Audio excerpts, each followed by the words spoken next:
محترم ناظرین، السلام علیکم ورحمۃ اللہ وبرکاتہ۔ بھیک مانگتے ہوئے آج میں کافی دور نکل گئی تھی۔ اچانک بارش ہونے لگی۔ میرے کپڑے جو پہلے ہی جگہ جگہ سے پھٹے ہوئے تھے مجھ کو بھرے بازار میں رسوا کرنے لگے۔ میں جلدی سے ایک دکان کے ساتھ بنی ہوئی خالی جگہ پر سمٹ کر بیٹھ گئی۔ اچانک وہاں کچھ بدماش آ گئے۔ میں اپنی جان بچا کر بھاگی تو سامنے سے آتے ہوئے رکشے سے ٹکرا گئی۔ جب میری آنکھ کھلی تو میں ایک عالی شان گھر میں موجود تھی۔ میرے برابر میں بیٹھے ہوئے انسان کو دیکھ کر میں چیخ پڑی، کیونکہ میں نے پریشان ہو کر ارد گرد نظریں دوڑائی تھیں۔ نہ جانے کیوں کچھ دنوں سے ایسا محسوس ہو رہا تھا جیسے کوئی مجھے دیکھ رہا ہے، محض دیکھ ہی نہیں رہا بلکہ میرا پیچھا بھی کر رہا ہے۔ یہ خیال مجھے بار بار آ رہا تھا، اور یہ محض خیال نہیں تھا، کچھ تو گڑبڑ تھی، ورنہ کبھی بھی مجھے ایسا محسوس نہیں ہوا تھا۔ میں پورا دن سڑکوں پر گھومتی تھی، ہر ایک کے سامنے ہاتھ پھیلاتی تھی، لیکن ایسی بے چینی میں نے کبھی بھی محسوس نہیں کی تھی۔ میں نے اپنا سر جھٹکا تھا۔ اگر میں ایسی باتیں سوچتی رہتی تو کبھی بھی اپنا کام مکمل کر کے جلد سے جلد گھر نہیں جا پاتی۔ میں اب بھی آگے بڑھ پا رہی تھی کہ اچانک ہی میری نظر ایک لڑکے پر گئی تھی۔ وہ دیکھنے میں کافی خوش شکل اور پیسے والا معلوم ہو رہا تھا۔ میں فوراً سے اس کی طرف بڑھ گئی تھی اور اس کے آگے ہاتھ پھیلاتے ہوئے بولی، بھائی کچھ مدد کر دو، میں دوپہر کا کھانا کھا لوں گی۔ کہنے کو میں نے کھانا کھا لیا تھا، مگر یہ بھیک مانگنے کا حربہ تھا۔ وہ مجھے دیکھتے ہوئے بولا، ہاں ہاں کیوں نہیں، پیسے کے ساتھ ساتھ تمہیں اچھے کپڑے بھی دوں گا۔ وہ میرے پھٹے ہوئے کپڑوں پر نظر گاڑتے ہوئے بولا، تو میں نے فوراً اپنا دوپٹہ پھیلایا تھا۔ میں بولی، نہیں بس مجھے پیسے چاہیے، اگر ہو سکے تو حسب توفیق مدد کر دو۔ مگر وہ ایک شیطانی کہکا لگاتے ہوئے بولا، ارے میری جان، صرف تمہاری مدد تھوڑی کروں گا، تمہیں سکون دوں گا، بتاؤ لینا چاہو گی؟ اس آدمی کی فطرت مجھے خراب لگ رہی تھی، نیت میں کھوٹ محسوس ہو رہا تھا۔ میں نے فوراً اپنے قدم پیچھے لیے تھے اور اس کو دیکھتے ہوئے بولی، مجھے کچھ نہیں چاہیے، مجھے گھر جانا ہے۔ یہ کہتے ہی میں نے اپنے قدم پیچھے کی طرف بڑھائے تو اس ناہنجار نے میرا ہاتھ تھام لیا تھا اور مجھے دیکھتے ہوئے بولا، ارے اب تم میرے پاس آ گئی ہو تو کچھ لیتی تو جاؤ۔ یہ کہتے ہی وہ میرے چہرے پر جھکنے لگا تھا۔ جب میں نے زور سے چیخ ماری تھی اور اسے خود سے دور دھکیل کر فوراً دوسری طرف دوڑ لگا دی تھی، اس کا شیطانی کہکا مجھے اپنے پیچھے بھی محسوس ہوا تھا۔ میں کوئی ٹرین بیکارن نہیں تھی، مجھے اس کام میں آئے ہوئے کچھ ہی مہینے ہوئے تھے۔ دیکھنے میں بلا کی حسین و جمیل تھی۔ بہت مشکلوں سے میں نے اپنا حلیہ بکارنوں کے جیسا بنایا ہوا تھا، لیکن اب مجھے مشکل ہونے لگی تھی۔ میں نے دوسرے روڈ پر آ کر سکون کا سانس لیا تھا جب اچانک پیچھے سے مجھے ایک چیخ کی آواز سنائی دی تھی۔ میں نے پلٹ کر دیکھا تو وہ نوجوان زمین پر لہولہان پڑا ہوا تھا۔ ایک گاڑی اسے اڑاتی ہوئی چلی گئی تھی۔ میرے منہ سے بھی بے اختیار چیخ برآمد ہو گئی تھی۔ اتنا خطرناک ایکسیڈنٹ! میرا دل دہل گیا تھا۔ لوگوں کا مجمع جمع ہونا شروع ہو گیا تھا۔ میرا بھی دل کیا کہ میں وہاں چلی جاؤں، لیکن میں اپنا سر جھٹک کر وہیں بیٹھ گئی تھی۔ زندگی اتنی مشکل ہو سکتی ہے، میں نے کبھی تصور بھی نہیں کیا تھا۔ میں اپنے گھر کی سب سے لاڈلی اولاد تھی اور آج گلیوں محلوں اور روڈ پر رول رہی تھی۔ چپ چاپ میں بیٹھی اس شخص کو دیکھے جا رہی تھی۔ اب ایمبولنس آ کر اس کو لے کر جا رہی تھی۔ نہ جانے کون سی گاڑی تھی جو اسے کچل کر چلی گئی تھی۔ مجھے نہ جانے کیوں افسوس ہونے لگا تھا۔ اتنا برا نہیں ہونا چاہیے تھا۔ بے شک مرد ہوتے ہی ایسے ہیں، مگر میں انسان تھی۔ مجھ میں ہر انسان کے لیے نرم گوشہ تھا۔ دنیا نے میرے ساتھ بہت ظلم کیا تھا، کسی نے میرا ساتھ نہ دیا تھا، لیکن میرے دل میں دوسروں کے لیے بہت نرمی تھی۔ تھوڑی دیر کے بعد میں اٹھی تھی، اور اگر میں ایسی بیٹھی رہتی تو وہ اماؤنٹ میں جمع نہ کر پاتی جو مجھے اپنے مالک کو دینی تھی۔ میں اکیلی بیکار نہیں تھی، بلکہ میں ایک خاندان کے ساتھ رہتی تھی جس کو رات تک ایک اماؤنٹ جمع کر کے دینی ہوتی تھی۔ اس کے بعد ہی وہ مجھے اپنے گھر میں سونے کی اجازت دیتے تھے۔ میں فوراً سے دوسری طرف چلی گئی تھی اور وہاں چلتی ہوئی گاڑیاں ان سے بھیک مانگنے لگ گئی تھی۔ ایک بار پھر مجھے احساس ہوا تھا جیسے کوئی مجھے دیکھ رہا ہے اور مسلسل مجھ پر نظریں رکھے بیٹھا ہوا ہے۔ میں نے چاروں طرف نگاہیں گھمائی تھیں تو ایسا کوئی بھی شخص مجھے نظر نہیں آیا تھا جسے میں مشکوک سمجھتی۔ میں ایک بار پھر اپنا سر جھٹک کر آگے بڑھ گئی تھی۔ سگنل پر پہنچ کر میں اب گاڑیوں کے سامنے ہاتھ پھیلانے لگ گئی تھی۔ میری نظر ایک بڑی سی گاڑی پر چلی گئی تھی۔ میں فوراً سے اس طرف گئی اور کھڑکی بجا کر میں نے ہاتھ پھیلا دیا۔ جب اچانک کھڑکی نیچے ہوئی، مجھے یقین تھا کہ یہ شخص مجھے بھگا دے گا یا پھر کھڑکی بجانے پر ذلیل و رسوا کر دے گا، مگر اچانک اس نے میری ہتھیلی پر 1000 کے 4 نوٹ رکھے تھے اور دوبارہ شیشہ اوپر کر لیا تھا۔ میں اس آدمی کا چہرہ نہیں دیکھ پائی تھی۔ چہرے پر ماسک اور آنکھوں پر چشمہ لگا ہوا تھا، سر پر کیپ پہنا ہوا تھا۔ میرے دل میں یکدم خوشی کی لہر دوڑ گئی تھی۔ 4000 روپے، یہ ایک بہت بڑی رقم تھی۔ میں ابھی اس آدمی کا شکریہ ادا کرتی، اسی پل سگنل کھل گیا تھا اور گاڑیاں آگے کو بڑھ گئی تھی۔ میں فوراً ایک طرف ہو کر حیران نظروں سے اس گاڑی کو دیکھ رہی تھی۔ کوئی اتنا مہربان بھی ہو سکتا ہے؟ میں نے تصور بھی نہیں کیا تھا۔ میں نے پیسوں کو اپنی مٹھی میں دبوچ لیا تھا۔ میں طے کر چکی تھی کہ آرام سے اب 4 دن گزر جائیں گے، کیونکہ رات تک مجھے 1000 روپے اس آدمی کو ہی دینے پڑتے تھے جس کے گھر پر میں رہ رہی تھی۔ میں نے اپنا تمام کام چھوڑ کر اب گھر کی طرف نکل گئی تھی۔ ایک لمحے کے لیے دل میں خیال بھی پیدا ہوا کہ کوئی کپڑا خرید لیتی ہوں۔ میری قمیض جگہ جگہ سے پھٹی ہوئی تھی جس سے میں نے اپنے دوپٹے سے کور کر لیا تھا، لیکن مسئلہ یہ تھا اگر میں کپڑا خرید لیتی اور اسے زیب تن کر کے لوگوں سے بھیک مانگتی تو مجھے وہ پیسے نہیں مل پاتے جو ابھی مل رہے تھے۔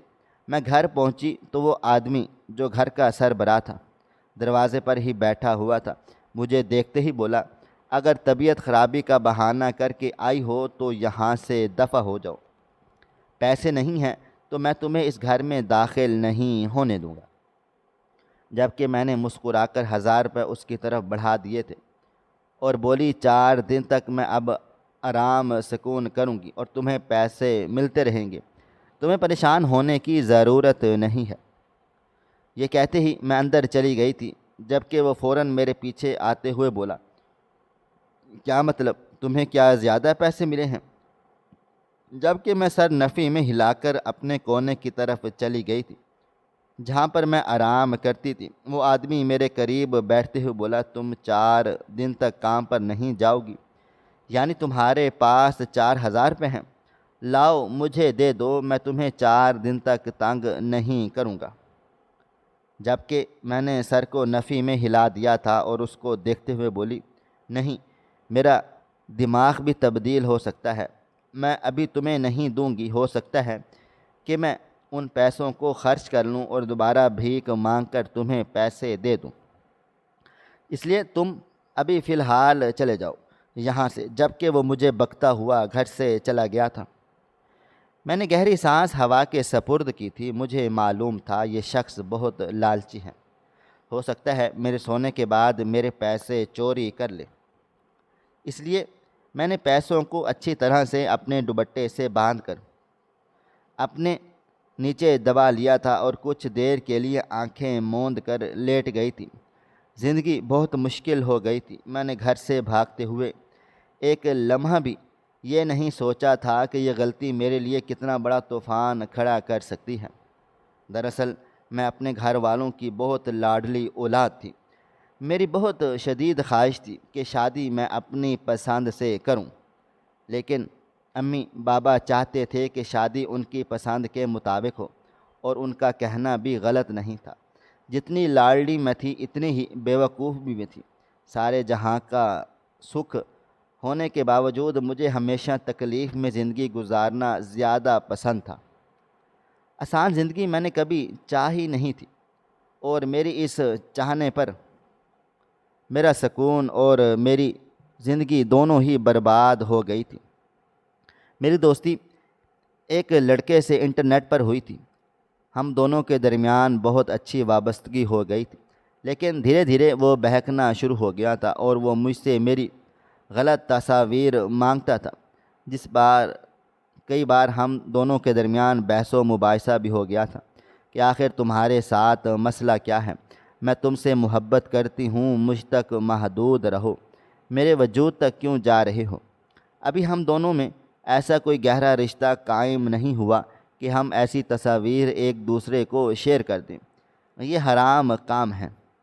لیکن وہ باز نہیں آتا تھا۔ دھیرے دھیرے مجھے اس سے اتنا لگاؤ ہو گیا تھا کہ اب جو وہ کہتا تھا میں وہ کرتی چلی جاتی تھی، حتیٰ کہ اپنی نازیبا تصاویر بھی اسے دینا شروع کر دی تھی۔ میں جانتی تھی یہ میں غلط کام کر رہی ہوں، اس کی سزا مجھے بھگتنی پڑے گی، لیکن میں اپنی حرکتوں سے بالکل بھی باز نہیں آ رہی تھی۔ وقت دھیرے دھیرے گزرتا چلا جا رہا تھا۔ میرے بابا کو میری ان حرکتوں کا علم ہو گیا تھا، اس لیے انہوں نے میرا رشتہ طے کر دیا تھا۔ لڑکا کون تھا، کیا کرتا تھا، مجھے اس چیز سے کوئی غرض نہ تھی۔ مجھے صرف اور صرف اپنی محبت نظر آ رہی تھی، جس کے لیے میں دیوانی ہوئی پڑی تھی۔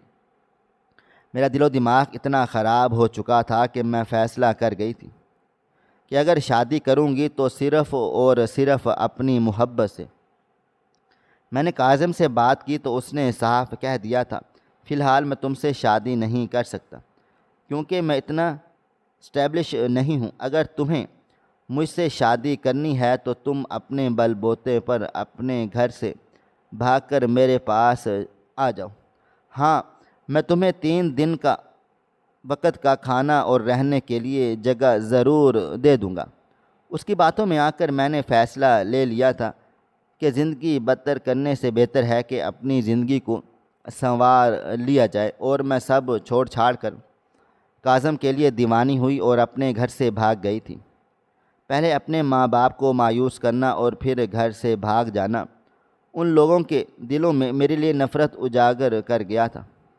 لیکن کاظم اس جگہ پہنچا ہی نہیں تھا جہاں ہم دونوں نے ملنے کا ارادہ کیا ہوا تھا۔ میں کافی دیر تک اسی روڈ پر بیٹھی روتی رہی تھی، دعائیں کرتی رہی تھی، کاظم کو فون کرتی رہی تھی، لیکن اس کی طرف سے کوئی جواب موصول نہیں ہوا تھا۔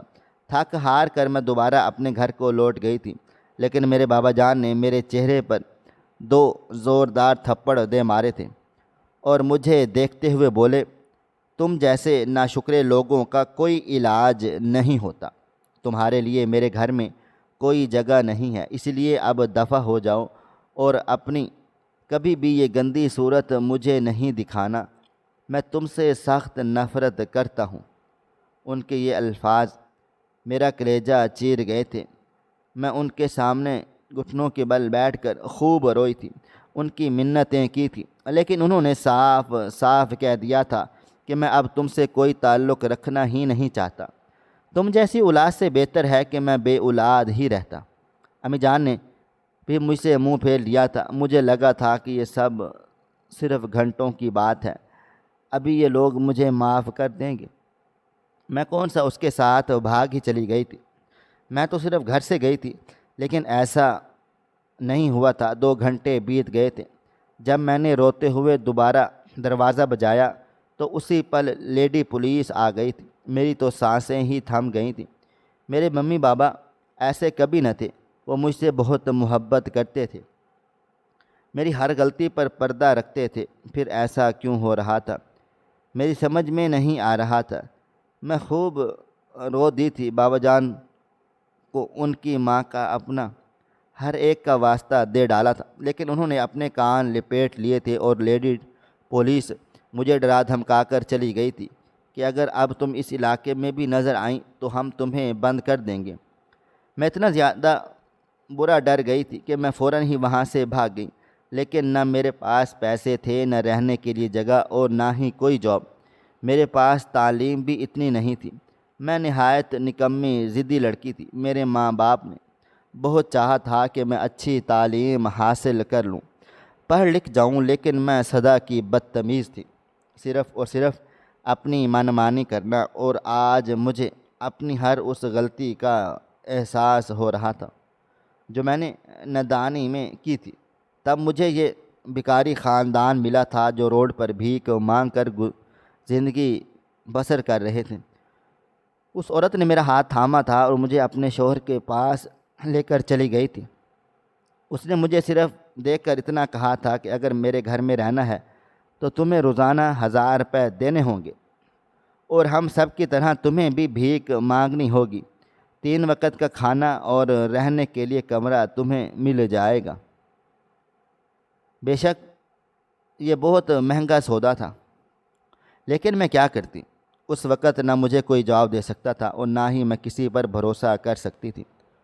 ان بھکاریوں میں ایک چیز بہت اچھی تھی کہ یہ لوگ کسی بھی عورت پر غلط نگاہ نہیں ڈالتے تھے، سب اپنے آپ میں ہی مگن رہتے تھے، اس لیے مجھے یہ جگہ سب سے زیادہ محفوظ لگی تھی۔ لیکن جب میں نے کام شروع کیا میرا دل بہت عجیب غریب سا ہو گیا تھا۔ جس طرح لوگ حقیر نظروں سے دیکھتے تھے اور جھڑکتے تھے، میرا دل کافی اداس رہنے لگا تھا۔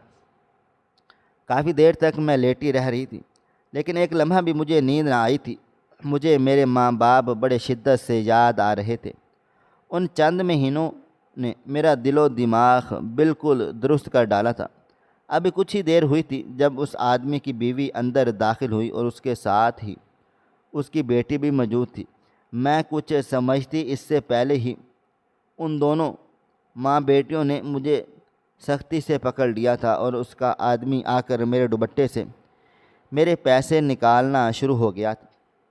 ان لوگوں کو دیکھتے ہوئے چیخی چلائی، یہ بدتمیزی ہے، ناانصافی ہے، آپ لوگ میرے ساتھ ایسا نہیں کر سکتے۔ جبکہ وہ عورت بولی، چپ رہو، تم یہاں رہنا ہے تو ہمارے اصولوں کے مطابق رہنا ہوگا۔ چند پیسے مل گئے تو تم اپنی منمانی کرو گی، جس کا نام روز تم 1000 روپے دیتی ہو ایسے ہی دو گی، اور یہ جو پیسے تمہیں ملے ہیں یہ بھی ہمارے ہیں۔ اگر ہمارے ساتھ نہیں رہنا تو تم کہیں اور جا سکتی ہو، یہ پیسے تمہیں دینے ہی پڑیں گے۔ میری آنکھوں میں آنسو آ گئے تھے، یہ دنیا واقعی ہی بہت ظالم تھی۔ میں اس عورت کو دیکھتے ہوئے بولا، تمہیں ایک عورت ہو، کم از کم تھوڑا بہت لحاظ کر لو، ایسا ظلم مت کرو، میں کچھ دیر آرام کرنا چاہتی ہوں، مجھ سے بھیک نہیں مانگی جاتی، میں تم لوگوں کی طرح نہیں ہوں اور نہ ہی تمہارے خاندان سے ہوں، خدارا میرا احساس کرو۔ لیکن وہ لوگ میرے پیسے چھین کر مجھے دھکا دیتے ہوئے بول رہے تھے کہ تمہارا احساس آج پورا دن تم آرام کر لو، لیکن صبح تمہیں بھیک مانگنے جانا ہی پڑے گا، اگر نہیں جاؤ گی تو تمہیں میں یہاں رہنے بھی نہیں دوں گی۔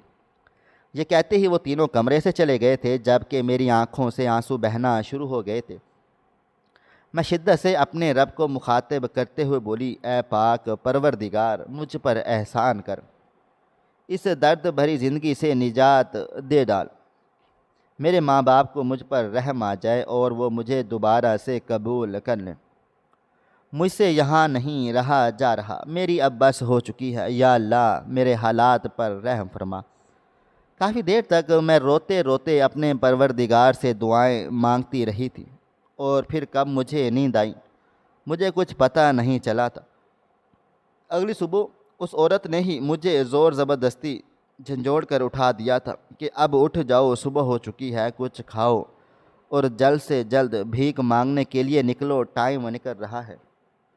جبکہ میں نے کوفت بھری نگاہیں اس عورت پر ڈالی تھی اور چپ چاپ جاگ گئی تھی، کیونکہ مجھے معلوم تھا اگر میں نہیں اٹھی تو بے وجہ وہ مجھ پر ہاتھ اٹھائے گی، اور مجھ میں طاقت نہیں تھی کہ اس کے تھپڑ کھانے کی۔ میں خاموشی سے اٹھ کر باہر آ گئی تھی، ارادہ اب منہ ہاتھ دھو کر فوراً ناشتہ کرنے کا تھا، مگر جیسے ہی میری نظر آسمان پر گئی میں بے اختیار اس عورت کو دیکھتے ہوئے بولی تھی، مجھے نہیں لگتا آج ہم سب کو باہر نکلنا چاہیے، موسم کافی زیادہ خراب ہو رہا ہے، ہو سکتا ہے کہ بارش ہو جائے۔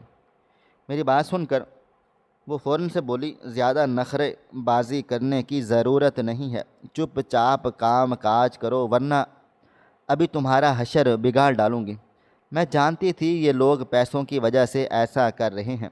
اگر میں کل آتے ہی انہیں پیسے دے دیتی تو یہ زیادہ بدتمیزی نہ ہوتی۔ میں نے سر جھٹکا تھا اور چپ چاپ ہاتھ منہ دھو کر ناشتے کے لیے بیٹھ گئی تھی۔ اپنا پیٹ بھر کر میں نے اب دوپٹہ وغیرہ درست کر لیا تھا اور فوراً سگنل کی طرف نکل گئی تھی۔ صبح کے وقت اکثر لوگ صدقہ وغیرہ نکالتے تھے، اس بات کا مجھے بخوبی علم تھا، لیکن آج سگنل پر کافی پولیس کھڑی ہوئی تھی، جس کا مطلب تھا کہ اگر میں یہاں ٹھہری تو بے وجہ تماشا ہوگا۔ میں نے اپنا ارادہ ملتوی کر دیا تھا اور ایک چوک کی طرف نکل گئی تھی۔ ابھی میں آگے بڑھ ہی رہی تھی جب ہلکی ہلکی بوندہ باندی شروع ہو گئی تھی۔ میں نے کوف سے سر کو جھٹکا تھا، اس عورت کو سمجھایا بھی تھا کہ موسم خراب ہے، ہو سکتا ہے بارش ہو جائے، لیکن یہ لوگ سنتے کب ہیں۔ ابھی میں نے ایک گلی پار ہی کی تھی جب زوردار بارش شروع ہو گئی تھی۔ میرا دل حلق میں اچھل کر آ گیا تھا۔ مجھے تیز بارش سے ہمیشہ ہی ڈر لگا رہتا تھا، مگر اب تو ہر تکلیف سہنے کی عادت ہو گئی تھی۔ مجھے کچھ بھی سمجھ میں نہیں آ رہا تھا، میں کیا کروں؟ مجھے معلوم تھا جس بھی جگہ پناہ ڈھونڈنے جاؤں گی سبھی لوگ ذلیل کر کے بھگا ڈالیں گے۔ سب اپنی اپنی سیفٹی کر رہے تھے، لیکن بارش کا دباؤ بڑھتا چلا جا رہا تھا۔ میرے کپڑے جگہ جگہ سے پھٹے ہوئے تھے، جس کی وجہ سے مجھے مزید شرمندگی کا سامنا کرنا پڑ رہا تھا۔ میں مسلسل اپنے دوپٹے کے ذریعے خود کو کور کر رہی تھی، لیکن یہ سب اب مجھے مشکل لگنے لگا تھا، کیونکہ کپڑے وجود سے چپک رہے تھے جو سنبھالے ہی نہیں جا رہے تھے۔ مجھے اب رسوائی محسوس ہونے لگ گئی تھی، دل زور زور سے دھڑک رہا تھا۔ میں نے چاروں طرف نظریں دوڑائیں تو لوگ اپنی اپنی دکان سمیٹنے میں لگے ہوئے تھے۔ میں نے فوراً ایک دکان کی طرف قدم بڑھا دیے تھے۔ اب وہ مجھے ذلیل کرتا یا کچھ بھی کہتا، مجھے فی الحال پناہ گاہ چاہیے تھی۔ میں اس طرح بارش میں مزید بھیگ نہیں سکتی تھی، لیکن یہی میری سب سے بڑی غلطی ثابت ہوئی تھی۔ ابھی مجھے وہاں کھڑے کچھ ہی دیر ہوئی تھی جب دکاندار بولا، اے بیکارن، چلی جا یہاں سے، فضول میں میری دکان گیلی کر رہی ہے۔ جبکہ میں تھوڑا فوراً سے بولی تھی، بھائی جان، ویسے بھی تو بارش ہو رہی ہے، تھوڑا بہت برداشت کر لو، میں کہاں جاؤں گی، کتنی تیز بارش ہو رہی ہے۔ وہ بولا فوراً سے، کسی اور دکان پر چلی جاؤ، یہاں سے نکلو۔ میں نے افسوس سے اس شخص کو دیکھا تھا۔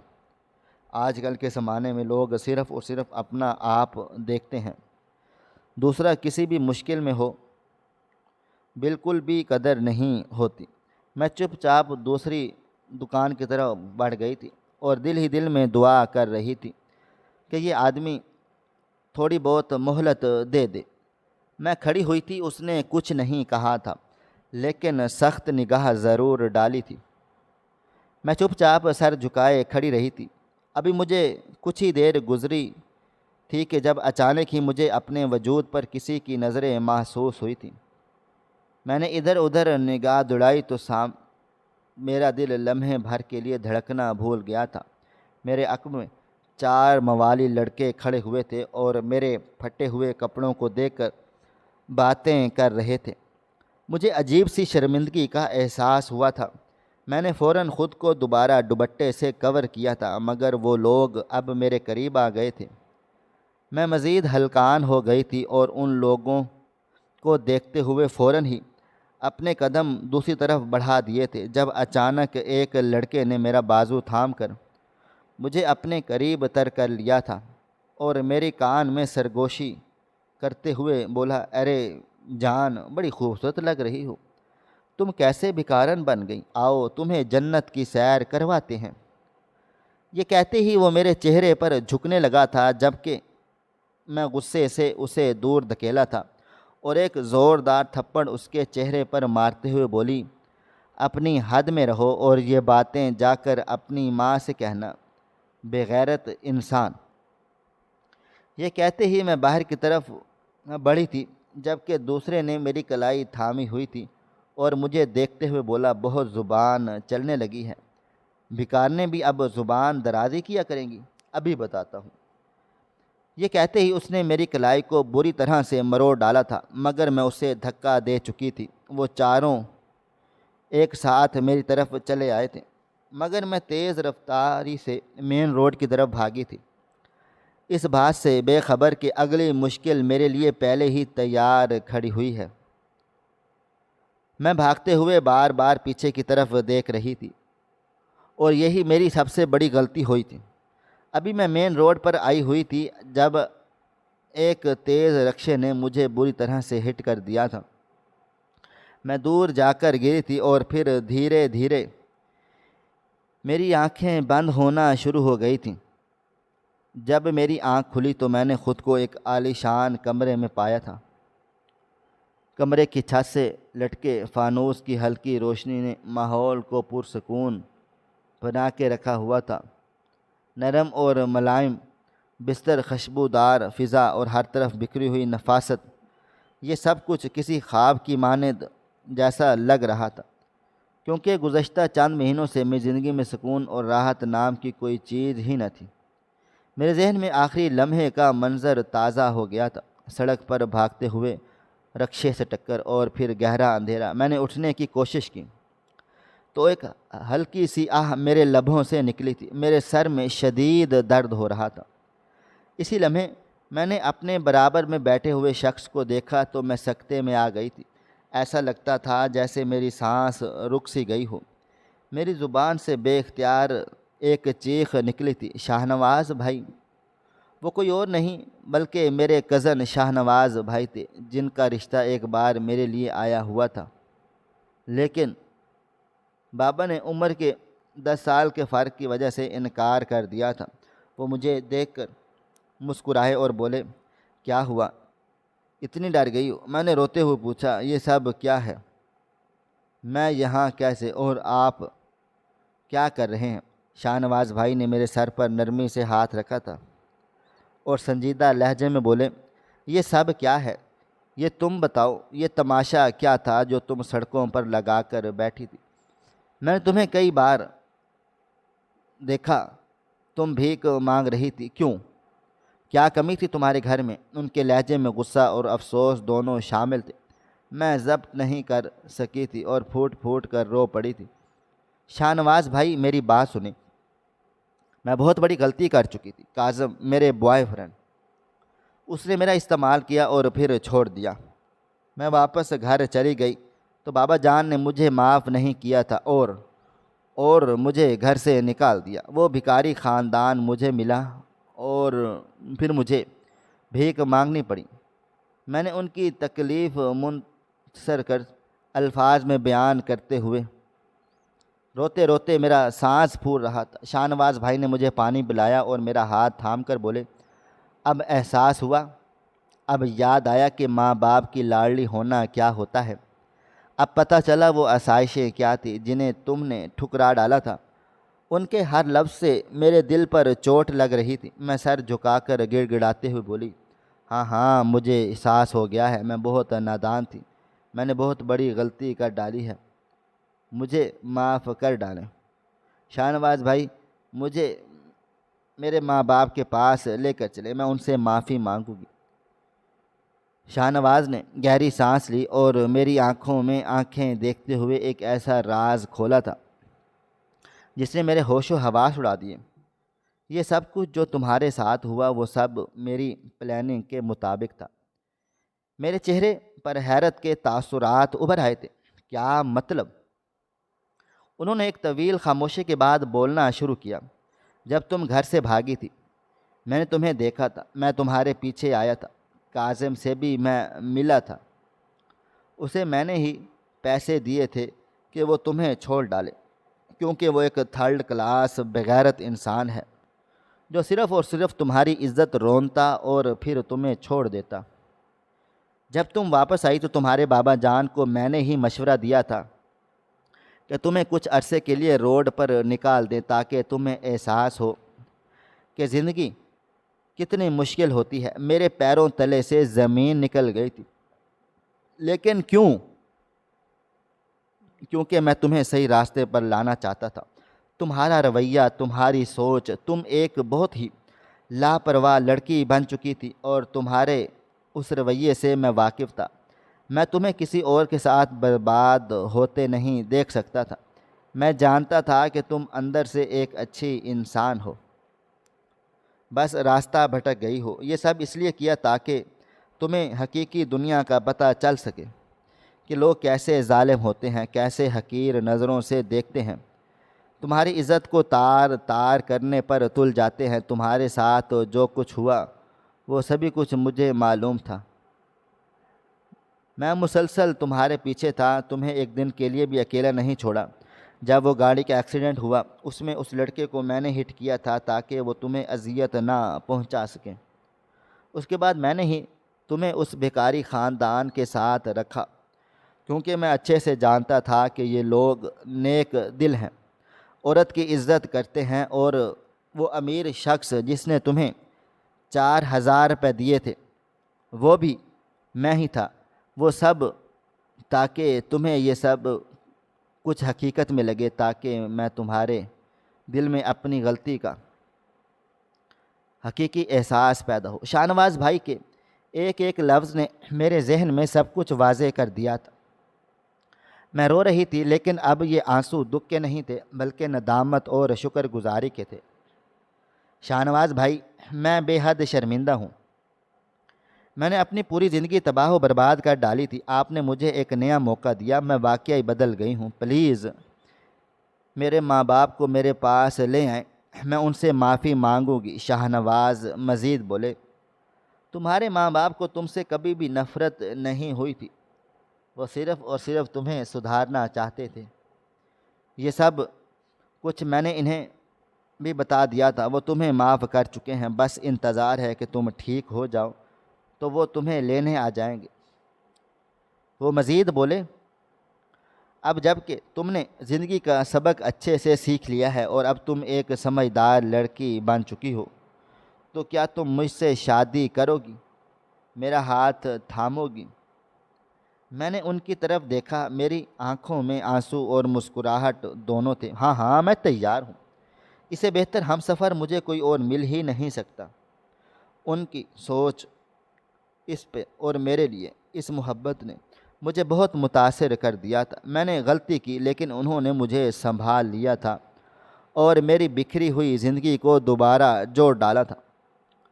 میں نے اپنی غلطی سے سبق سیکھا اور اب میں ایک نئی اور بہتر زندگی کی شروعات کرنے جا رہی تھی، جس میں میرے ہم سفر اور نجات دہندہ شاہ نواز دھانی تھے۔ یہ کہانی صرف میری غلطی کی نہیں بلکہ ایک سبق کی تھی کہ زندگی میں کبھی کبھی غلطیوں سے ہی صحیح راستہ ملتا ہے، اور کچھ لوگ واقعی فرشتوں کے جیسے ہوتے ہیں جو ہمیں ٹوٹنے بکھرنے سے بچا لیتے ہیں۔ ناظرین، آپ کو ہماری آج کی کہانی کیسی لگی؟ کومنٹ باکس میں اپنی رائے کا اظہار ضرور کریں۔ خواہش صرف اتنی ہے کہ کچھ الفاظ لکھوں جس سے کوئی گمراہی کے راستے پہ جاتے جاتے رک جائے، اور نہ بھی رکے تو سوچ میں ضرور پڑ جائے۔ دوستو، امید کرتا ہوں کہ آپ کو یہ ہماری کہانی پسند آئی ہوگی۔ کہانی پسند آئی ہو تو ویڈیو کو لائک کریں، کومنٹس کریں، شیئر کرنا بالکل بھی نہ بھولیں۔ اور ہاں، اگر آپ لوگ اس چینل پر نئے ہیں تو اس چینل کو سبسکرائب ضرور کر لیجئے گا اور نوٹیفیکیشن کو ضرور دبائیے گا تاکہ آنے والی کہانی سب سے پہلے آپ کو مل سکے۔ ملتے ہیں کل ایک نئی اور دلچسپ کہانی کے ساتھ، تب تک اپنا ڈھیر سارا خیال رکھیے گا۔ اللہ حافظ۔